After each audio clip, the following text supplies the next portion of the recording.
ٹھیک بالکل ہے، ایسا ہے۔ $1 ملین آپ دیکھیں کہ ہزاروں لاکھوں ڈالر جب ملنے لگے تو لازمی بات ہے کہ انہوں نے مارخور کو ایسے کنزرو کیا کہ کسی کو ہاتھ نہیں لگانے دیتے تھے۔ ایسا ہی ہے، میں خود وزٹ کیا میں نے وہ ہاں، گرم چشمہ پہ جب آپ پہنچتے ہیں جی، تو اس راستے میں جب جاتے جی، ہیں تو وہ دریا کے ساتھ وہ پانی پینے آ جاتے ہیں سارے۔ ہاں، چترال گول نیشنل ہاں، تو پارک ہے۔ وہ ایک ٹورسٹ اسپاٹ بھی ہیں کہ جی، وہاں پہ سارے ٹورسٹ دیکھتے ہیں اور بڑا ہی آپ ہاں، 20-30 میٹر کے فاصلے پہ مارخور کی بہت بڑی فیملیز دیکھ رہے ہیں ہوتی بالکل، ہیں۔ بالکل، تو بڑا ایک تو ٹورزم کے ساتھ بھی کنیکٹڈ ہے، دوسرا وہاں پہ میں نے پروجیکٹس بھی دیکھے کہ وہ جو کمیونٹی میں جو پیسے بچ رہے ہیں ان سے وہاں پہ پل بن رہے ہیں، اسکول ہاں، بن رہے ہیں، واٹر فیسلٹیز بن رہی ہے۔ تو ان کمیونٹی نے جب یہ بینیفٹ دیکھا کہ وہ سیدھا ان تک پہنچ رہا ہے جی، تو انہوں نے خود ہی اس مارخور کو پرزرو اور کرنا اب وہ شروع کر ہزاروں دیا۔ میں ہیں، اب وہ اب وہ آئی یو ہزاروں سی میں۔ ان کے ریڈ لسٹ سے نکل چکے ہیں۔ ہوں، سو بعض اوقات آپ کو تھوڑا سا سیکریفائس دینا ہوتا ہے ایک بڑے ڈیزاسٹر سے بچنے کے لیے۔ ہاں، اور تھوڑا سا یہ بھی ہے سر کہ پاکستان جیسے ملک میں جہاں پہ عوام یہ سمجھتی ہے کہ اسٹیٹ ہمیں کچھ نہیں دے رہی ہاں، تو وہ پھر اسٹیٹ کے ساتھ تعاون بھی نہیں کرتے۔ اگر آپ کے پاس ایسے پروجیکٹ ہو جو سیدھا بینیفٹ وہاں لوکل کمیونٹیز تک پہنچ رہا ہے تو یہ ہو نہیں سکتا کہ وہ اس کو پروٹیکٹ نہ کریں۔ ابھی بالکل۔ تک تو کافی حد تک اویئرنیس ہے۔ تو سر اگر کلائمیٹ یہ کاربن کریڈٹ کو ہم ذرا سمرائز کریں تو یہ ایک ایسا پروجیکٹ ہے کہ کوئی باہر کی کمپنی آئے گی، جی، وہ آپ کی ان 5 جتنے بڑے جنگل ہے ان کو پروٹیکٹ کرے گی، جی، ان کے ساتھ جتنی بھی وہاں پہ کمیونٹیز ہیں ان کو تمام فیسلٹیز جن کی ضروریات ہے، پانی فیسلٹی ہے، اسکول ہے، بریجز ہیں، جو بھی ہے وہ پروٹیکٹ کرے گی، اس کے علاوہ ڈیفارسٹریشن کو روکے گی۔ اور اس کے مد میں آپ کی گورنمنٹ کو تقریباً آپ نے اسٹیمیٹ جو لگایا وہ وہ ان کو ایون اس کو پبلک پرائیویٹ پارٹنرشپ بھی کہتے ہیں۔ ہاں ہمارے پاس ایک اچھی اگزامپل ہے جو مونیٹائز ہو چکی ہے، وہ ٹھیک ہے، ہے ڈیلٹا بلو کاربن، ٹھیک جو ہے، سندھ میں کوسٹل ایریا میں مینگروز کا پروجیکٹ ہے۔ ٹھیک ہے، تو اس میں سے سندھ گورنمنٹ، یو کے، Germany and I think Australia, یہ 4 پارٹنرز ہیں، ٹھیک ہے۔ اور اب تک شور کہ میں نے کہیں پڑھا تھا کہ کوئی اراؤنڈ $500 ملین یہ اب تک کیش لے چکے ہیں وہاں سے کاربن کریڈٹ سے۔ ٹھیک ہے۔ مجھے تھوڑا سا سر اس میں سمرائز کرنے دیں کہ وہ اگر اس کو پروٹیکٹ کیا جائے تو ایئرلی تقریباً 2010 میں آپ نے اسٹیمیٹ لگایا تھا کہ $393 ملین جو ہے وہ کے پی گورنمنٹ کو ملے گا۔ جی، ایک ڈائریکٹ بہت بڑی ریونیو ہے ہماری جیسے ملک کے لیے، اور اگر ابھی اسٹیمیشن لگایا جائے تو یہ تو بہت بڑا نمبر ہوگا۔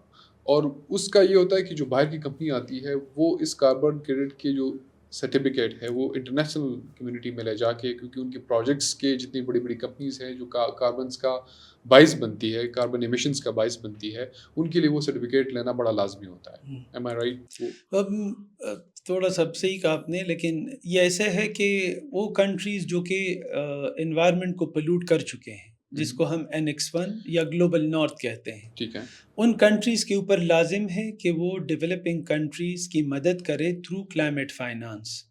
وہ فنڈنگ کرے ایسے پروجیکٹس کی جس کی وجہ سے کلائمیٹ چینج کے اوپر ایک اچھا پازیٹیو امپیکٹ آ سکتے ہیں یا ہم کلائمیٹ چینج کو ٹیکل کر سکتے ہیں۔ ٹھیک ہے، سو وہ 2 طریقوں سے کر سکتے ہیں، وہ انویسٹ کر سکتے ہیں، وہ گرانٹس دے سکتے ہیں، یا وہ پبلک پرائیویٹ پارٹنرشپ اسٹیبلش کر سکتے ہیں۔ ٹھیک ہو گیا، سو وہ 5 فارسٹ جو 2010 میں جن کا رقبہ اراؤنڈ 1.5 ملین یا جتنا بھی تھا، مجھے ابھی ایگزیکٹ فگر یاد نہیں ہے۔ سو بیچ میں ہم نے بلین ٹری اور 10 بلین ٹری سونامی بھی دیکھا، جو خود بھی فارن فنڈڈ بھی تھا اور کے پی گورنمنٹ نے کنٹریبیوٹ بھی کیا تھا۔ اب اس فارسٹ کا رقبہ تقریباً آئی ایم شور کہ کے پی کا اس وقت فارسٹ کور جو ہے وہ کوئی 5-6% تک پہنچ چکا ہے۔ سو اس میں اضافہ ہو چکا ہے، آلدو پچھلے کچھ دنوں سے ہم کچھ ڈسٹربنس ڈیفارسٹریشن امیجز اور ویڈیوز دیکھ رہے ہیں کہ بڑی تیزی سے پھر ڈیفارسٹیشن ہو رہی ہے۔ لیکن اگر اوور آل دیکھیں تو فارسٹ کور ہمارا بڑا ہے۔ تو جو اس وقت $393 ملین بن رہے تھے $10 پر ٹن کے حساب سے، ابھی شاید وہ $10 نہ ہو، ابھی وہ $20-30 ہو۔ ٹھیک ہے۔ مجھے تھوڑا سا سر یہ جو مینگروز پروجیکٹ تھا جس طرح جی، آپ ذکر کی، تھوڑا سا مجھے سر اس پروجیکٹ کے بارے میں بتائیں کہ اس وقت کی سندھ میں پروجیکٹ کس نے شروع کیا، اس کے ابھی تک بینیفٹس کیا ہے، لوگ کیسے فائدہ اٹھا رہے ہیں اور سندھ گورنمنٹ کس طرح فائدہ اٹھا رہی ہے؟ جی، یہ جیسے ہر جگہ ڈیولپمنٹ ہو رہی تھی تو سندھ بھی ایک وکٹم بنا اس کا، اور کوسٹل ایریا میں جیسے ایلیٹ کلاس پریفر کرتی ہے کہ سمندر کے کنارے گھر ہو، اپارٹمنٹ ہو اور سمندر کا نظارہ ہاں دیکھیں. ایسا ہی ہے. تو کراچی میں بھی یہی ہوا کہ وہ جو کلپٹن اور ڈیفنس ان سائڈ پہ جو مینگروو فارسٹ ہے جو شروع ہو کے وہ ابراہیم حیدری اور آگے پتہ نہیں کہاں کہاں تک یہ جا رہی تھی، یہ سارے مینگروو فارسٹ ہیں. ٹھیک ہے. اب مینگروز اگر قدرت نے وہاں پر اگائے ہیں تو ویسے نہیں اگائے، اس کا کوئی مقصد ضرور ہوگا. قدرت کی کوئی چیز جو ہے وہ بے مقصد نہیں ہوتی. بعد میں ہمیں خود بھی پہلے پتہ نہیں تھا، ہم دیکھنے جاتے تھے جب چھوٹے تھے اور یہ مینگروز ہم دیکھتے تھے 90s میں. پھر بعد میں جب پتہ لگا کہ مینگروز کا تو بڑا فائدہ ہے. ایک تو یہ کہ یہ میٹھے اور نمکین پانی کے بیچ میں ایک بارڈر ہے، اچھا یہ ان کو مکس ہونے سے روکتی ہے. ٹھیک ہے. ٹھیک ہے. دوسری بات یہ کہ اس کی جڑیں بہت دور تک ساحلی علاقے میں پھیل جاتی ہے، اور اس پودے میں یہ خاصیت ہے کہ یہ بڑے سے بڑے طوفان کی فریکوینسی کو توڑ دیتی ہے. کوئی بھی بڑا طوفان آ رہا ہو تو ساحل تک پہنچ کے وہ ختم ہو جاتا ہے مینگروز کی وجہ سے. ٹھیک ہے. تیسری چیز، جب تک مینگروز موجود تھے تو سندھ کی جو کوسٹل کمیونٹی ہے یا گلوبل اگر ہم بات کریں تو گلوبلی 2% جو پاپولیشن ہے یہ کوسٹل ایریا میں رہتی ہے. تو سندھ کی جو کوسٹل کمیونٹی تھی ان کا ایک اچھا ذریعہ معاش تھا اور گزر رہی، کیونکہ انہی مینگروز میں شرمپ ہوتے ہیں. شرمپ آپ کو پتہ ہے کہ باہر دنیا میں لوگ بڑا پسند کرتے ہیں اور یہ ایکسپورٹ بھی ہوتی تھی یہ چیزیں. تو جب میرین لائف جو ہے سمندر کے اندر جو بھی مخلوقات ہیں یہ کھلے سمندر میں کبھی بھی انڈے بچے نہیں دیتے، یہ مینگروز کا رخ کرتے ہیں. اچھا یہ ان کو ایک پروٹیکشن بھی پرووائڈ کرتے ہیں. ٹھیک ہے. سو وہاں سے یہی میرین لائف یہاں پر آتی تھی، یہاں پر بچے اور انڈے جو ہے وہاں سے بچے بنتے تھے، اور پھر سمندر کبھی ہماری خالی نہیں ہوئی. اچھا. لیکن ڈیولپمنٹ کے نام پہ وہ مینگروز جو تھی وہ وقت کے ساتھ ساتھ ہٹائی گئی اور ختم ہو گئی. نہیں، ہم نے خود کاٹ دی. گورنمنٹ آف سندھ نے، I don't know, federal government نے، جو ایکٹرز بھی انوالو ہیں انہوں نے ڈیولپمنٹ کے نام پہ یہ مینگروز ختم کر دی. اور اس کا کیا نقصان ہم نے دیکھا؟ اس کا نقصان یہ دیکھا کہ ایک ماس مائیگریشن شروع ہو گئی، غربت بڑھتی گئی. وہ مچھیرے جو تھے، جو ابھی بھی جب میں جاتا ہوں اور کچھ مچھیروں سے ملتا ہوں وہ روتے ہیں، وہ کہتے ہیں ہمیں کچھ اور آتا ہی نہیں ہے، باپ دادا کے زمانے سے فشنگ کرتے ہیں، ہمارا بس یہی ایک پیشہ ہے اور یہی ایک کام ہمیں آتا ہے. تو جب مجبور ہو گئے تو انہوں نے مائیگریٹ کرنا شروع کیا. پھر دوسرا نقصان یہ ہوا کہ مینگروز نہیں تھی تو سمندر کے پانی کو جو ہے موقع مل گیا اور وہ آگے بڑھنا شروع ہوا. تو میرے خیال میں 1.5 ایکڑ ہم گنوا چکے ہیں، سمندر لے چکا ہے. تیسرا نقصان یہ ہوا کہ ہمارے جو یہ کریکس ہوا کرتے تھے، حجام رو، کارو چند، کیٹی بندر، سر کریک آپ کو پتہ ہے کریک وہ ایریا ہوتا ہے جو جس کا وہ ہم اردو میں جو پڑھتے تھے نا جزیرہ اور جزیرہ نما. تو یہ کریک اصل میں وہ جزیرہ نما ہوتے تھے کہ جس سے آپ روڈ کے ذریعے کنیکٹ ہوتے تھے. ابھی ان کریک سے آپ وہ آئی لینڈ بن چکے ہیں. اچھا. وہ اب کریکس نہیں رہے. ابھی آپ کو کیٹی بندر سے کشتی لینی ہے، اگر آپ نے حجام رو جانا ہے، چاچرو، کارو چند جانا ہے یا سر کریک جانا ہے، ابھی آپ نے بوٹ سے 2 3 4 گھنٹے ٹریول کرنے. تو کیا مطلب اس کا ہوا کہ یہ اتنا ایریا سمندر کا چکا ہے اور یہ بڑھتا جا رہا ہے سمندر. تب جا کے خیال آیا، لوگوں کو علم ہوا اس چیز کا، اور سندھ گورنمنٹ بھی اس میں سیریس ہوگی اور انہوں نے ایک دن ورلڈ ریکارڈ بھی بنایا جو نیوی کے ساتھ انہوں نے کولیبریشن میں world grains book of world record میں نام لیتے ہیں. ہسٹوریکل انہوں نے پلانٹیشن کی مینگروز کی ساحل کے اوپر. اچھا. کلپٹن کے ساتھ اور ابراہیم حیدری کے ساتھ اور جو جتنے بھی ایریاز تھے. پھر دیکھا کہ اس میں تو انٹرنیشنل کمیونٹی کا بڑا وہ ہے، کنٹریبیوشن ہے اور وہ کرنا چاہتے ہیں. ٹھیک ہے. So I think they approach Sindh government اور اس کو ایک بڑے لیول پہ انہوں نے شروع کیا، اور پچھلے 10-15 سالوں میں انہوں نے ریکارڈ پلانٹیشن کی. جب دیکھا اور اس کی جب رپورٹنگ ہوئی تو یہ بہترین اس میں صلاحیت بھی ہوتی ہے کاربن سیکوسٹریشن کی. پھر ہرڈل اس میں یہ آیا کہ فیڈرل لیول پہ ہماری ابھی تک کوئی لیجسلیشن نہیں ہے ہمارے کاربن مارکیٹس کے حوالے سے، ہم اپنے کاربن کریڈٹ کیسے سیل کریں گے. تو Sindh government then approach supreme court of Pakistan کہ ہم نے بڑا کانٹیکٹ کیا فیڈرل گورنمنٹ کو، لیکن اس کے اوپر کوئی ایکشن نہیں لے رہی، دے آر ناٹ سیریس، اور we need to be allowed کہ ہم اس کو سیل کر سکیں. تو then Supreme Court allowed Sindh government کہ آپ کمپلائنس مارکیٹ میں نہیں لیکن والنٹری مارکیٹ میں آپ اس کو سیل کر سکتے ہیں. Voluntary market is CSR، corporate social responsibility, جو انڈسٹریز اور ایکٹیوسٹ کی طرف سے کنٹریبیوشن کرتے ہیں انوائرمنٹل کنزرویشن.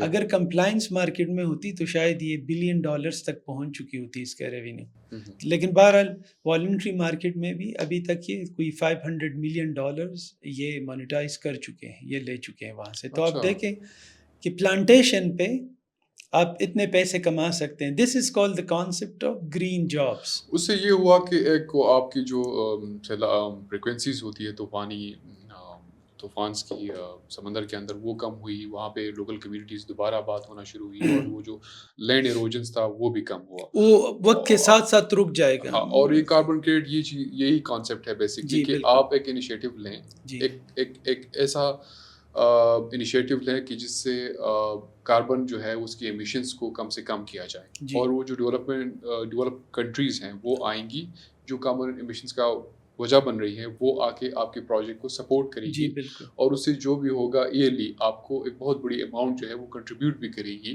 کہ یہ چیز جو آپ کریں اس کو سسٹین رکھا جائے. بالکل. اور یہ مینگروز کا پروجیکٹ جو ہے سندھ گورنمنٹ کا اب تک میرے خیال سے سب سے اچھا اور بہترین پروجیکٹ ہے. یہ اور آئی ایم شیور کہ KP گورنمنٹ جو ہے وہ اب اس کے اوپر کام کر رہی ہوگی. BRT پروجیکٹ جو ہے یا باقی شہروں میں بھی جس طرح میٹرو پروجیکٹ ہے، اب دیکھ رہے ہیں ہم نے تو یہ بسیں خالی نہیں دیکھی، اس کے بڑی ہوتی ہے وہاں بائی پروڈکٹس یا اس کا جو کیا کہتے ہیں انوویشنز اور بھی ہیں، اس کے علاوہ بھی ہیں. آپ دیکھیں KP میں خواتین کتنی امپاورڈ ہوئی کہ BRT کی اپنی رپورٹ تھی کہ 65% جو لوگ ٹریول کرتے ہیں اس میں خواتین ہیں. بالکل ایسا ہی ہے. وہ آرام سے وہ ایک حفاظت کے ساتھ اپنے کام پہ جا سکتے ہیں، یونیورسٹی جا سکتے ہیں. تو اس طرح کے پروجیکٹس کے صرف کاربن کریڈٹ نہیں، اس کے سسٹینیبل ڈیولپمنٹ کے باقی جو گولز ہیں اس میں بھی بڑی کنٹریبیوشن ہے. اب BRT کا جو کاربن کریڈٹ ہے، مطلب اس کو اگر ہم آسان لفظوں میں سمجھائیں تو یہ ہے کہ بہت ساری گاڑیاں اگر چلتی ہے تو اس سے بہت سارا کاربن ایمٹ ہوتا ہے، کیونکہ ڈیزل لگتا ہے، پیٹرول لگتا ہے.